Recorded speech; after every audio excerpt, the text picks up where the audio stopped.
पाठीमागच्या तासाला पण फ्रॉम द सेल्फिश जायंट हा लेसन अभ्यासाला सुरुवात केलेली होती. आपल्याला माहिती आहे की एका दुष्ट प्रवृत्तीच्या किंवा राक्षसी प्रवृत्तीच्या एका माणसाची एक बाग होती. त्या बागेमध्ये लहान मुलं खेळायला जायची, परंतु त्यानं त्या बागेमध्ये खूप बंधनं आणलेली होती आणि त्यानं त्याच्या नोटीस बोर्डवरती बागेच्या बाहेर एक नोटीस लावलेली होती, ट्रेस पासर्स विल बी प्रोसिक्युटेड. प्रोसिक्युटेड या शब्दाचा अर्थ आहे खटला चालवणं. जे कुणी या ठिकाणी प्रवेश करतील त्यांच्यावरती खटला चालवला जाईल, त्यांना शिक्षा केली जाईल, अशा पद्धतीची ती नोटीस होती. आपण बघू शकतो या ठिकाणी की लहान मुलं आहेत आणि त्या ठिकाणी त्यांना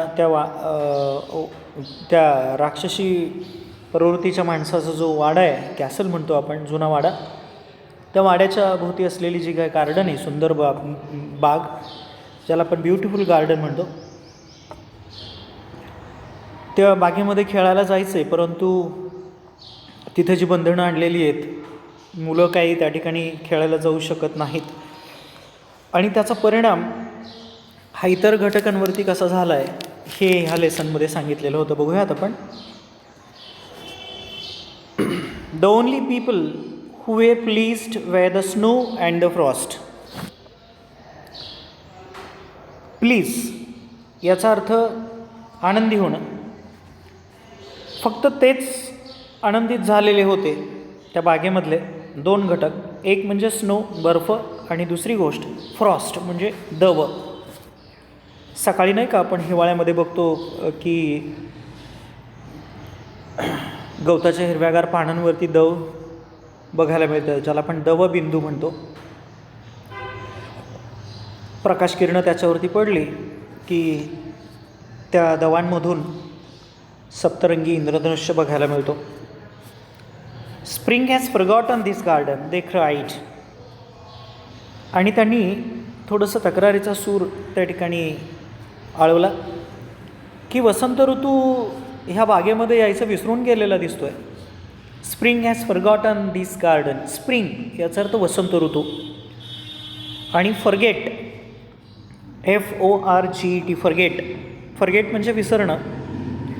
ह्या क्रियापदाचा भूतकाळी रूप आहे फॉरगॉट, FORGOT, आणि ज्याचं धातुसाधित रूप म्हणतो आपण किंवा पास्ट पार्टिसिपल म्हणतात, तिसरं रूप म्हणतो आपण त्याला, ते आहे फॉरगॉटन. ह्या वाक्यामध्ये प्रेझेंट परफेक्ट टेन्स याचा उपयोग केला आहे, कारण have, has plus past participle येत असेल, क्रियापदाचं तिसरं रूप येत असेल, तर तो काळ हा पूर्ण वर्तमान काळ होतो, ज्याला आपण प्रेझेंट परफेक्ट टेन्स म्हणतो. तर हे जे वाक्य आहे ते प्रेझेंट परफेक्ट टेन्समधले. Spring has forgotten this garden.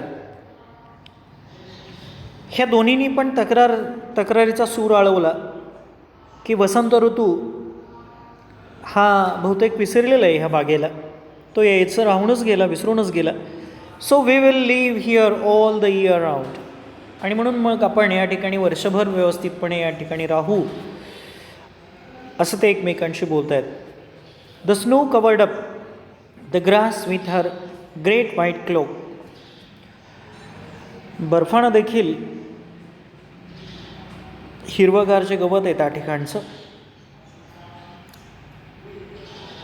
तर त्या गवतावरती आपला पोशाख चढवलेला होता, पांढरा शुभ्र व्हाईट क्लोक. क्लोक याचा अर्थ कॉस्च्युम, ज्याला आपण पोशाख म्हणतो. म्हणजे गवतावरती, हिरव्यागार गवतावरती सर्वत्र असं पांढरं शुभ्र बर्फ पडलेलं होतं, जणू त्या हिरव्यागार गवताने पांढरा पोशाख परिधान केला आहे. And the Frost painted all the trees silver. आणि त्या बागेतल्या सगळ्या झाडांवरती, वनस्पतींवरती, त्यांच्या पानांवरती दवबिंदू बघायला मिळत आहेत.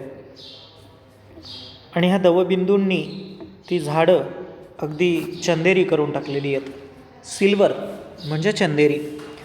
Then they invited the north wind to stay with them. नंतर त्यांनी उत्तरेकडील वाऱ्याला निमंत्रण दिलं की त्या वाऱ्यानं त्यांच्यासोबत राहायला यावं. इन्व्हाइट याचा अर्थ निमंत्रण देणं. स्टे, स्टे म्हणजे राहणं. पण टू लिव्ह आणि टू स्टे ह्याच्यामध्ये एक बेसिक डिफरन्स आहे. To live, LIVE, live, live म्हणजे पण राहणं, वास्तव्य करणं. आणि STAY, स्टे म्हणजे पण राहणं किंवा वास्तव्य करणं. परंतु दोन्हीमधला जो फरक आहे, there is a little bit of difference between these two words. एक म्हणजे टू लिव्ह, लिव्ह म्हणजे कायमचं वास्तव्य असणं, कायमचं राहणं. आणि स्टे म्हणजे तात्पुरतं राहणं. समजा आपण पिंपळनेरमध्ये गेल्या 10 वर्षापासून राहतो आहे, ते आपलं कायमचं वास्तव्य झालं. म्हणजे आपल्याला असं म्हणता येईल की आय लिव्ह इन पिंपळनेर. परंतु पुण्याला किंवा मुंबईला तुमचे नातेवाईक आहेत आणि तुम्ही आठवड्याभरासाठी किंवा 15 दिवसासाठी तिथं जाऊन राहताय, ते तुमचं तात्पुरतं राहणं झालं, त्याला तुम्ही स्टे असं म्हणता. तसं या उत्तरेकडच्या वाऱ्याला निमंत्रण दिलं गेलं की त्यानं त्यांच्यासोबत राहायला यावं. अँड ही केम, आणि तो पण त्यांच्या निमंत्रणाला साथ देत आला. ही वॉज रॅप्ड इन फर्स. ही वॉज रॅप्ड इन फर्स. रॅप याचा अर्थ गुंडाळणं. फर, फर या शब्दाचा अर्थ आहे ज्याला आपण लव असं म्हणतो. लव म्हणजे एकदम सूक्ष्म किंवा अतिशय नाजूक बारीक अशा प्रकारचे केस. लव, मराठीत त्याला लव म्हणतात. तर त्या उत्तरेकडच्या वाऱ्यानं देखील स्वतःभोवती अशी लव गुंडाळलेली होती. And he roared all day about the garden. आणि तो बागेमध्ये दिवसभर गर्जना करायचा. रोअर, गर्जना करणं. And blew the chimney pots down. This is a delightful spot, he sed.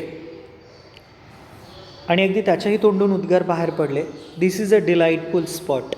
अतिशय सुंदर ठिकाण आहे हे. We must ask the hail to visit. खरं तर आपण गारांनासुद्धा इथं येण्याचं निमंत्रण द्यावं. इथे एक शब्द आला आहे हेल. हेल म्हणजे गारा. म्हणजे कधीकधी बघा आपल्याकडं गारांचा पाऊस पडतो.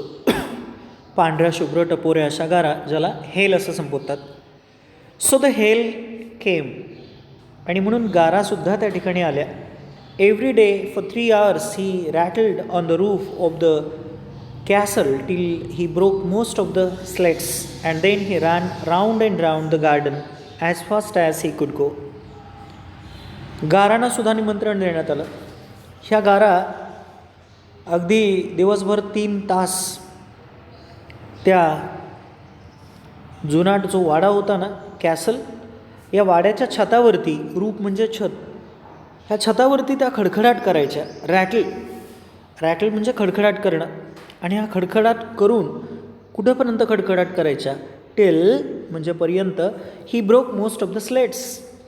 त्या वाड्याच्या वरती जो पत्रा होता ना, किंवा जे काही आच्छादन होतं, ते आच्छादन मोडेपर्यंत, तुटेपर्यंत तो त्याच्यावरती खडखडाट करायचा. म्हणजे गारा त्याच्यावरती खडखडाट करायच्या. And then he ran round and round the garden as fast as he could go. आणि नंतर मग त्या बागेमध्ये त्या गारा बरसायच्या. He was dressed in grey and his breath was like ice. खरं तर ह्यांनी ग्रे रंगाचा ड्रेस परिधान केलेला होता आणि त्यांचा श्वास जो होता तो बर्फासारखा होता. I cannot understand why the spring is so late in coming, sed the selfish giant. हा जो सेल्फिश जायंट होता ना, म्हणजे स्वार्थी राक्षस म्हणू आपण, स्वार्थी राक्षसी प्रवृत्तीचा माणूस. खरं तर तो स्वतःशी बोलला. काय बोलला?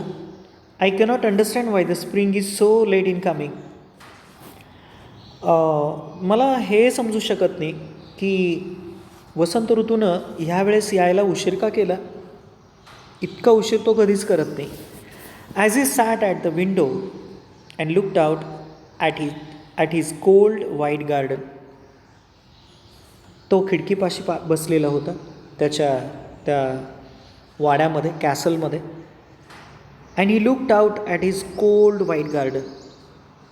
आणि त्याची ती निस्तेज झालेली बाग आणि फक्त बर्फांनी आच्छादलेली बाग, त्या बागेकडं बघत तो स्वतःशी म्हणत होता की I cannot understand why the spring is so late in coming. I hope there will be a change in the weather. मला असं वाटतं की कदाचित हवामानामध्ये बदल झालेला असावा आणि त्यामुळंच वसंत ऋतूनं इथं येण्यात उशीर केलेला असावा. But the spring never came nor the summer. परंतु वसंत ऋतूचं पण आगमन झालं नाही आणि समरचं पण आगमन झालं नाही. The autumn gave golden fruit to every garden but to the giant's garden she gave none. बघा, ऑटोमनमध्ये म्हणजे ज्याला आपण फळं किंवा फुलं बहरण्याचा कालावधी म्हणतो तो,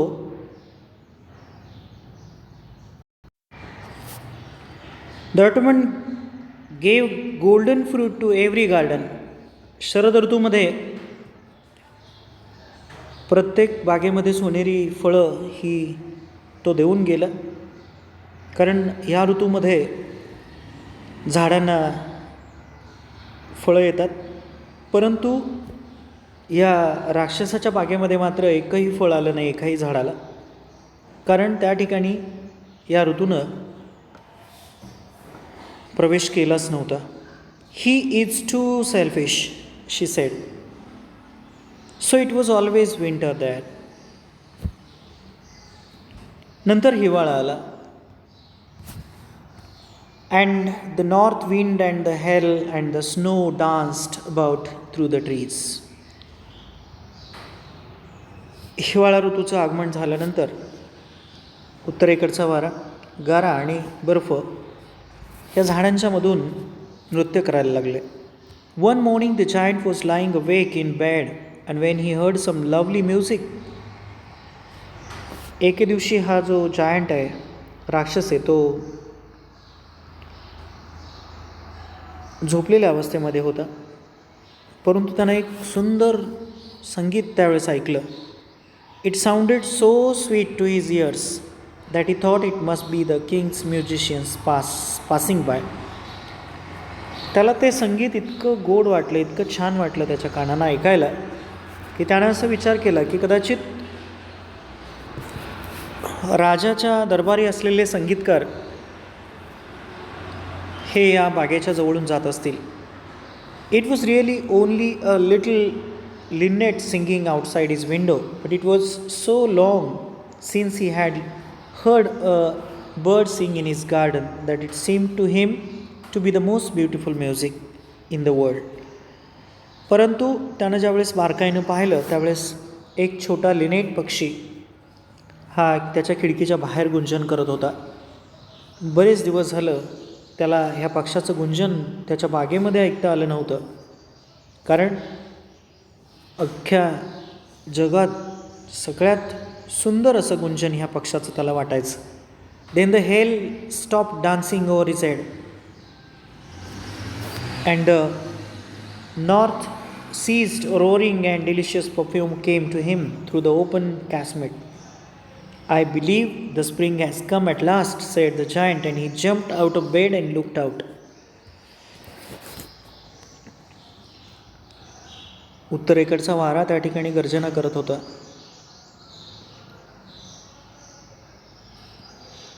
आणि त्याला असा मृदगंध यावा तसा अतिशय सुंदर असा गंध त्या ठिकाणी आला. त्याला असं वाटलं की शेवटी वसंत ऋतूचं आगमन या बागेमध्ये झालंच. आणि त्यानं पटकन पलंगावरून उडी मारली आणि बाहेर पाहिलं. What did he see? त्यानं काय पाहिलं? He saw a most wonderful site. त्यानं एक अद्भुत अशा प्रकारचं दृश्य पाहिलं.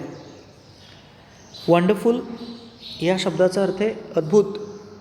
Through a little hole in the wall the children had crept in and they were sitting in the branches of the trees.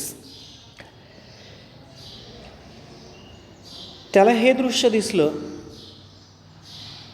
की भिंतीला एक छोटंसं होल आहे, छिद्र आहे, आणि त्या छोट्या वाटेतून, छिद्रातून ही मुलं रांगत रांगत आतमध्ये आलेली आहेत. क्रेप्ट इन म्हणजे रांगणं. आणि ती सगळी मुलं छोटी छोटी त्या बागेतल्या झाडांवरती ज्या फांद्या आहेत त्या फांद्यांमध्ये बसलेली आहेत.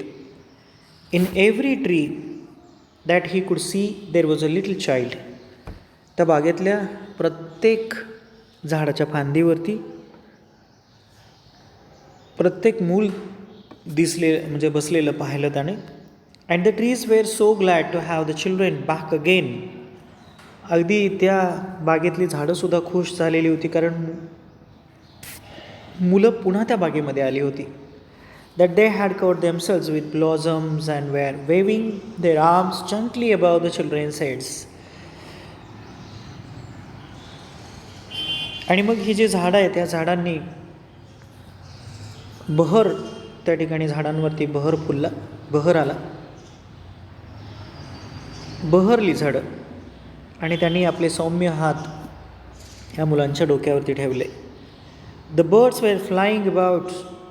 अवतीभोवती पक्षीसुद्धा उडत उडत आले. अँड ट्विटरिंग विथ डिलाईट, आणि आनंदाने चिवचिवाट करायला सुरुवात केली. And the flowers were looking up through the green grass and laughing. हिरव्यागार गवतातून फुलांनीसुद्धा आपली डोकी वरती काढली, तीही हसतमुख होती. It was a lovely scene. खरं तर ते दृश्य अतिशय सुंदर होतं. Only in one corner it was still winter. एका कोपऱ्यामध्ये आणखी हिवाळा होता. It was the farthest corner of the garden and in it was standing a little boy. आणि अशा या कोपऱ्यामध्ये एक लहान मूल उभं होतं. He was so small that he could not reach up to the branches of the tree. कारण ते इतकं लहान असल्याकारणानं या झाडाच्या फांद्यांवरती चढता येत नव्हतं त्याला. आणि he was wandering all around it. आणि म्हणून ते इकडं तिकडं भटकत होतं, crying bitterly.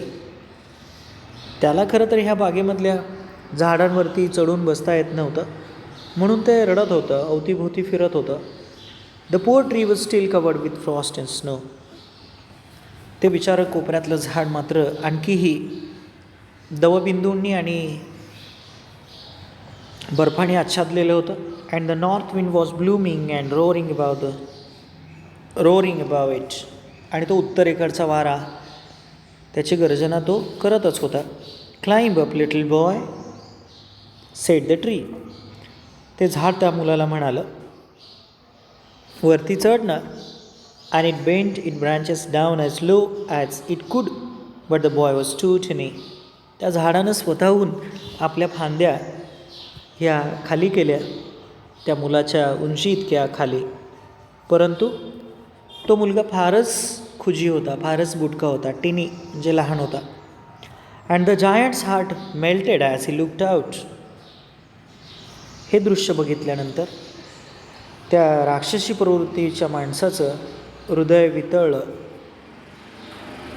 त्याचं मन थोडंसं वितळलं, किंवा आत्तापर्यंत त्याचा जो क्रूरपणा होता, राग त्याचा कुठं गेला. How selfish I have been, he said. तो स्वतःशीच बोलला की किती स्वार्थी मी वागलो. Now I know why the spring would not come here. मला आत्ता माहीत झालं की वसंत ऋतूचं आगमन ह्या बागेमध्ये का नाही झालं. I will put that poor little boy on the top of the tree, and then I will knock down the wall and my garden shall be the children's playground forever. He was really very sorry for what he had done.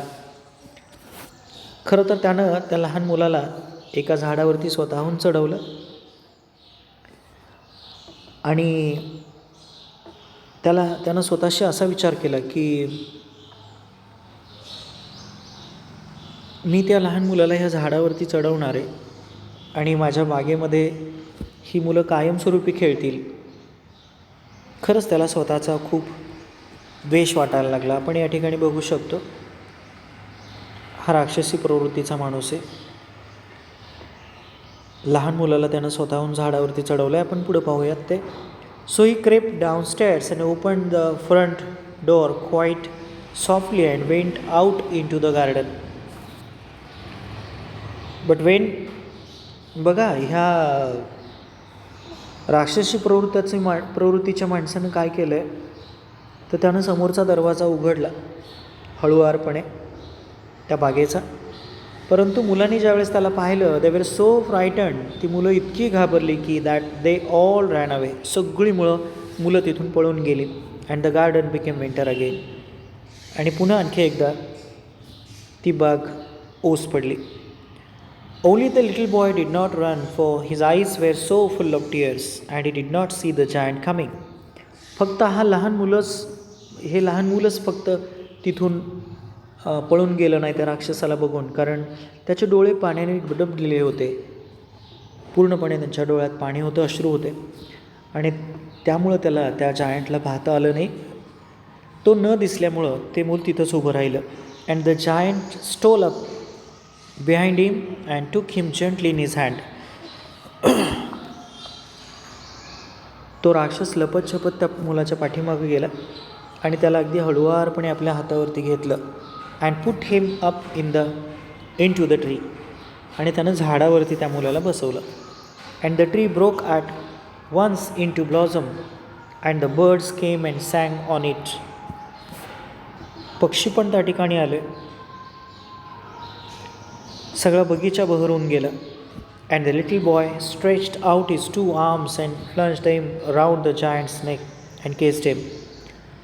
आपले दोन्ही हात या लहान मुलानं या राक्षसाच्या गळ्याभोवती टाकले. And the other children when they saw that the giant was not wicked any longer came running back. हे दृश्य मुलांनी ज्यावेळेस पाहिलं की आपण समजतोय तितका हा राक्षस तेवढा क्रूर नाही, विकेड म्हणजे वाईट प्रवृत्तीचं नाही. ही मुलं पुन्हा धावत आली. And with them came the spring. आणि त्या मुलांच्या बरोबर वसंत ऋतूचं देखील आगमन झालं. It is your garden now little children sed the giant. तो राक्षस म्हणाला की मुलांनो, आजपासून ही बाग तुमची. And he took a great axe and knock down the wall. आणि त्यानं भली मोठी कुऱ्हाड घेतली आणि त्याच्या सहाय्यानं त्यानं ती भिंत तोडून टाकली. And when the people were going to the market at 12 o'clock they found the giant playing with the children. त्या गावातले लोक ज्यावेळेस दुपारी 12 वाजता बाजारला निघाले, त्यावेळेस त्यांनी हे दृश्य पाहिलं की हा राक्षस मुलांच्या बरोबर खेळतो आहे in the most beautiful garden they had ever seen. की इतकी सुंदर बाग त्याने आजपर्यंत कुठं पाहिलेली नव्हती. अशा सुंदर बागेमध्ये तो मुलांच्या बरोबर खेळतो. हे दृश्य गावकऱ्यांनी पाहिलं. ऑस्कर वाइल्ड नावाचे जे लेखक आहेत त्यांनी द सेल्फिश जायंट ह्याच्यातून घेतलेला हा उतारा या ठिकाणी संपतो आहे. आता ह्या लेसनवरचे जे प्रश्न आहेत इंग्लिश वर्कशॉप अंतर्गत येणारे, ते प्रश्न आपण पुढील तासाला बघूयात.